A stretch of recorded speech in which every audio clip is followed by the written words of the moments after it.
Всем привет! В этом видео я вам покажу, как собирала вот такой свадебный торт. Покажу, как выпекала ореховые безе двумя способами. На швейцарской и французской меренге. Если вам интересно, смотрите дальше. Тут я вам расскажу и покажу про это время выпекания, так как в интернете, если почитать, все рассказывают, что выпекают час, выключают и оставляют это безе сушиться до полного остывания там на ночь. Но это зависит от размера вашего безе. 1 час недостаточно, если выпекать с такого размера безе, как выпекала я. Если какие-то там маленькие, низкие, тонкие безе, да, за час они высушатся.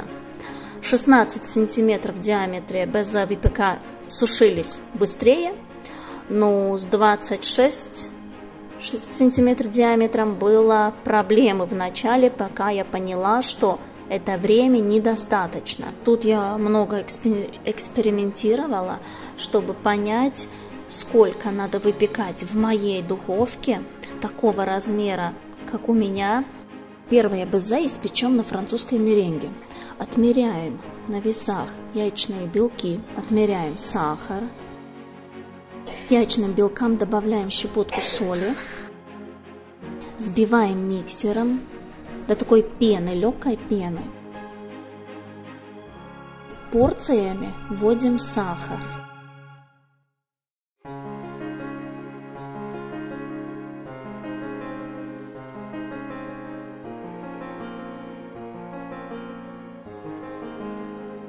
Когда белки сбились до таких уверенных пиков и сахар почти полностью растворился, добавляем порциями сахарную пудру. Когда ввели всю сахарную пудру, взбиваем до такой уверенной, плотной массы.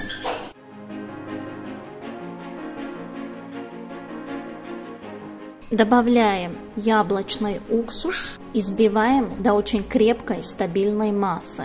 Белки становятся настолько крепкими, что начинают наворачиваться на венчики. Я пробовала и с лимонным соком, мне лучше понравилось с яблочным уксусом. Привкус в конце нету от уксуса. Белки взбиваются очень хорошо. Крахмал тоже я пробовала добавлять и кукурузный, и картофельный. Орехи подготавливаем заранее, подсушиваем в духовке и потом или ножом порубить надо, или в кофемолке.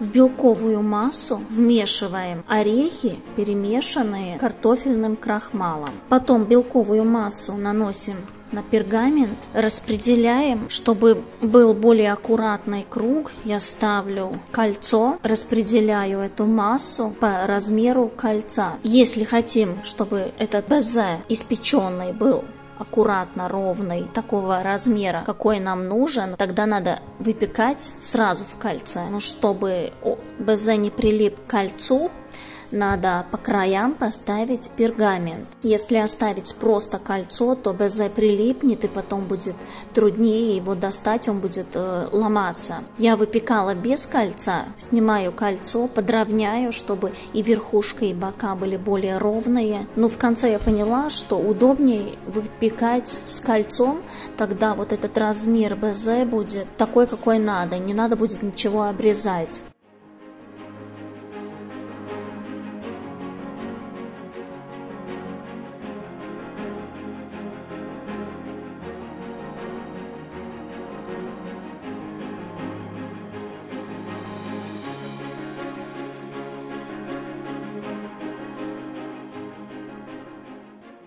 Заранее подогрела духовку 150 градусов. Ставлю безе на час с приоткрытой дверцей, так, чтобы воздух мог циркулировать. Я пробовала и без открытой дверцы, и тогда сушится довольно плохо. Поставила безе и сразу снижаю температуру до 100 градусов. Выпекаю час.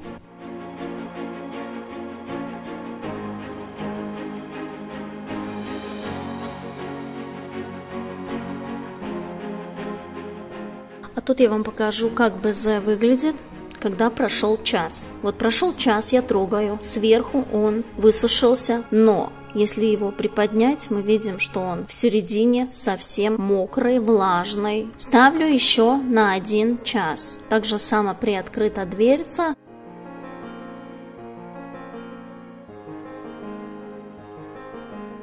Через 2 часа мое безе по бокам очень хорошо просушилось, но в середине еще такой липкий, немного влажный. Он отходит от пергамента. Вот если его ломать, он такой еще как бы держится, но он еще тянется. Не полностью просушился. Вот это вся середина. И визуально это видно. И когда мы ломаем, он тоже не хрустящий, а вот такой как бы тянется. Конечно, такой безе можно использовать, но если хотим добиться и середина просушилась, то надо сушить гораздо дольше. И в итоге, чтобы просушить вот такой бисквит 22 сантиметра в диаметре, у меня прошло 3 часа 100 градусов при открытой дверце. Потом выключаю и оставляю до того, как духовка полностью остыла. Если больше диаметр, как я выпекала 26 сантиметров в диаметре, там понадобилось 4 часа. Идеально просушился безе через 3 часа. Поэтому, если вы вынимаете безе и видите, что он не просушился, это ничего, ставим назад. Если где-то что-то поломалось, тоже ничего. Просто ставим все назад и сушим дальше. До того, пока мы смотрим, и наш безе полностью сухой, хрупкий, сыпется. Вот видите, я его поломала, и он такой, как песок.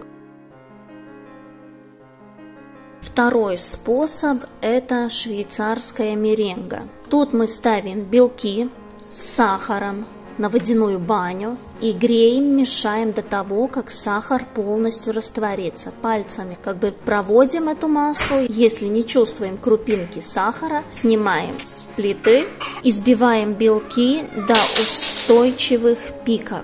Вмешиваем также само орехи с крахмалом. Вот тут я экспериментировала, сразу выпекала 3 безе на 2 уровня. Это плохой вариант, так как на каждом уровне они выпекаются по-разному. Поэтому этот вариант я вам не советую. И поэтому с таким большим тортом, где мне надо было 6 коржей, было трудно испечь их, так как одновременно мы не можем ставить 2 противня. Сейчас приготовим очень вкусный крем.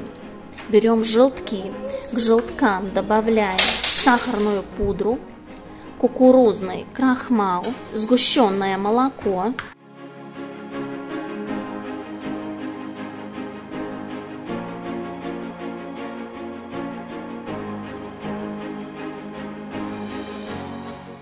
перемешиваем все до однородности. Добавляем сливки.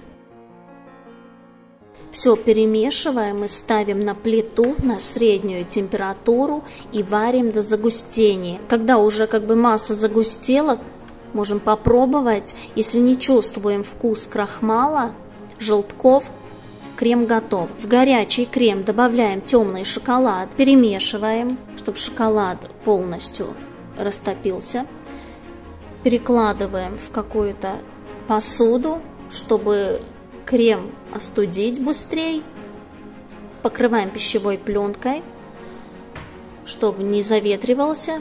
Пленку в контакт, чтобы не образовался конденсат. И крем нам надо остудить до комнатной температуры.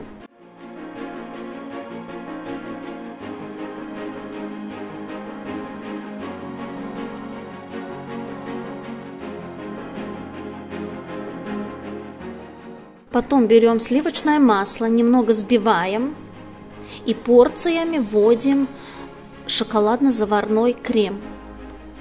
Взбиваем до того, пока весь крем ввели в масло, образуется очень нежный крем. Добавляем какао-порошок, еще все взбиваем.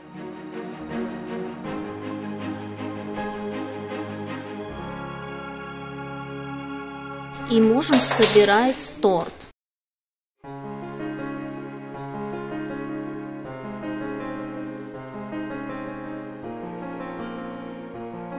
Тут у меня бисквит Ferrero Rocher. Видео есть на канале. Добавляю конфи из вишни. Оставлю ссылку, как я готовлю вот этот конфи. Чтобы наша вишня не вытекала по бокам, вначале сделаем бортик из шоколадного крема, потом вишневый конфи распределяем равномерным слоем. Сверху кладем шоколадный крем. Я ставлю на весах, смотрю, какой вес крема понадобится, чтобы было достаточно. И такой слой крема ставлю потом в каждый слой. Так как безе я выпекала без кольца, мне их надо было потом обрезать, чтобы диаметр был такой же, как мои бисквиты. Но если где-то что-то отломалось, тоже ничего страшного.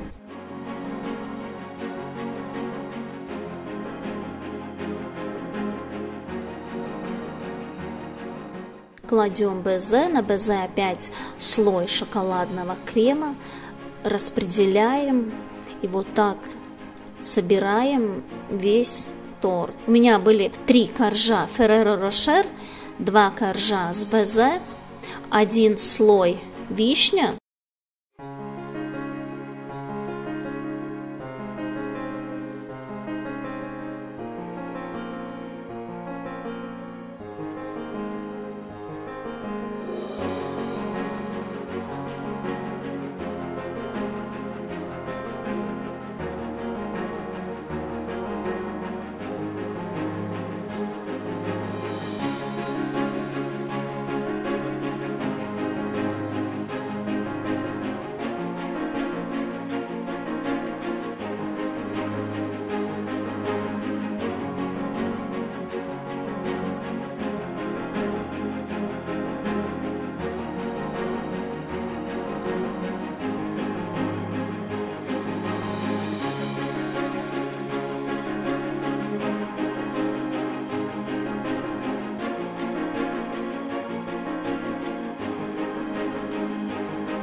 Сверху кладем пищевую пленку в контакт и ставим в холодильник собранный торт на пару часов. Я обычно торт собираю в 1 день, а равняю уже на 2-й день. Готовый торт надо покрыть бетонным ганашем. Этот бетонный ганаш у меня на темном шоколаде. Выровняла торт с бетонным ганашем, ставлю в холодильник и потом равняю с кремом пломбир.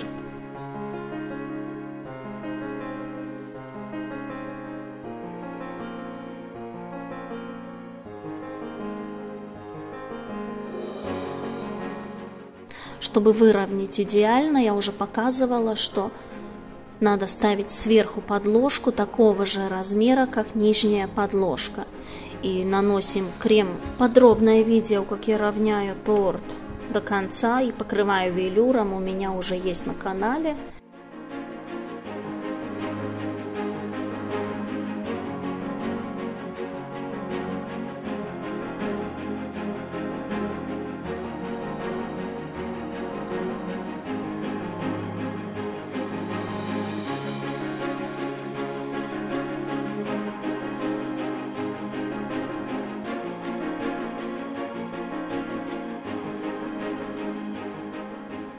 И вот в итоге собрала вот такой торт. Вес 10 килограмм. Торт покрыла велюром. Фигурка из шоколада. Цветы из цветочной мастики. Я уже подготовила видео отдельное. Покажу, как приготовить эту мастику.